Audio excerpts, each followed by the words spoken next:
Dr. Octopus is back to battle Spider-Man in his brand new body. What's up, everybody? I'm Stan, and welcome to Detail Comics, where we go over comics in detail. This iRate review is about Amazing Spider-Man issue number 20.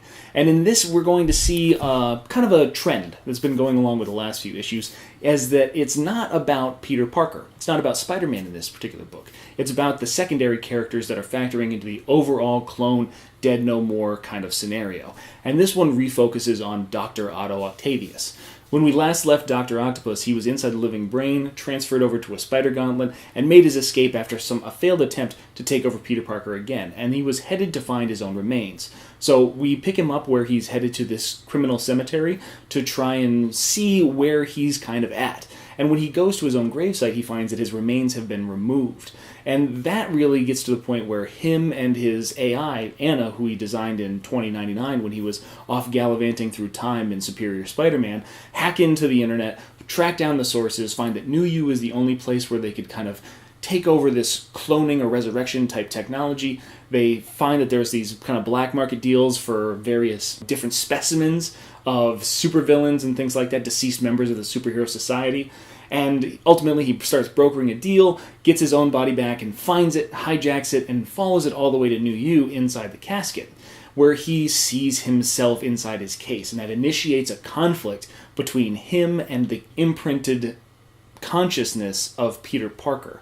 And the battle is, it's pretty cool. You realize that it's one of those situations where it's kind of like the Matrix. There is no spoon. Dr. Octopus is inside his own mind, so he can control anything that he really wants. He ends up victorious, and then ultimately becomes a henchperson of the Jackal. This is something that you would kind of expect if you had read the Clone Conspiracy. It's just the backstory that kind of links those things together. But it becomes pretty clear that the Jackal doesn't necessarily have all the answers to this. The only way that he can fix it is with the help of Dr. Octopus, and it becomes a relatively uneasy alliance, with the one caveat that that magic pill is the one that's going to keep him alive. The big thing about this story is that it's filling in those stopgaps. That's the whole idea, as the Clone Conspiracy is clearly the main book to read about Peter Parker. That being said, this is also a good place to try and find different caveats and Easter eggs regarding what might be coming up in the future arcs. So, one of the things that you saw is that after Otto Octavius basically looked for his own remains, he ended up on the gravestone of Alistair Smythe.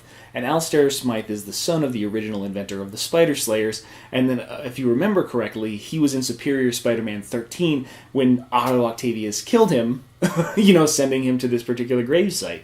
And the interesting thing about that is that when he's perusing through these remains of these various villains, he doesn't find Alistair Smythe. So that could point to the resurrection of the Spider Slayer, the secondary Spider Slayer as part of the team. We'll have to see what's going on in order for that to, either come true or not. But what it comes down to is that this book, outside of hardcore Spider-Man fans, not really necessary. It's one of those things where if you want to kind of get the extra backstory, I'm sure Dan Slott, who's a super huge fan of continuity, is going to work in some of these finer details, but it's nothing that's really integral into the entire plot.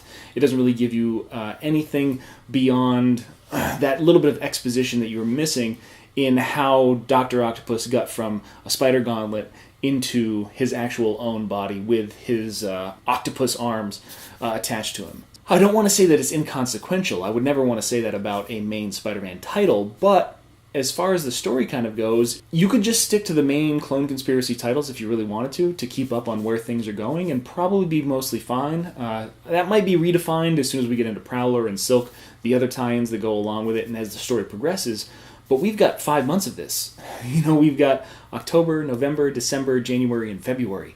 So there's a lot of time for this to really branch out and become much more expansive and much more necessary to read in multiple titles. But ultimately, you're going to have to determine whether this is a storyline for you or not. A lot of people aren't fans of where The Amazing Spider-Man is, and the fact that there's a new clone saga / conspiracy going on leaves a bad taste in a lot of people's mouths.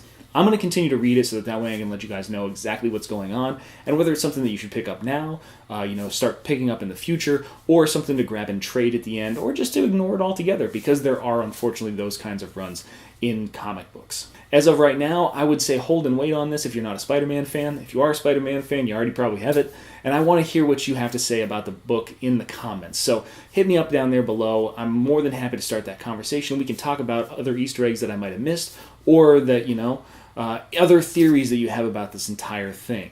As always, if you like what you see, hit that like button. Don't forget to subscribe down there to get more news, reviews, and commentary on comic books, comic book movies, comic book TV shows and games, and anything and everything inside the world of comics.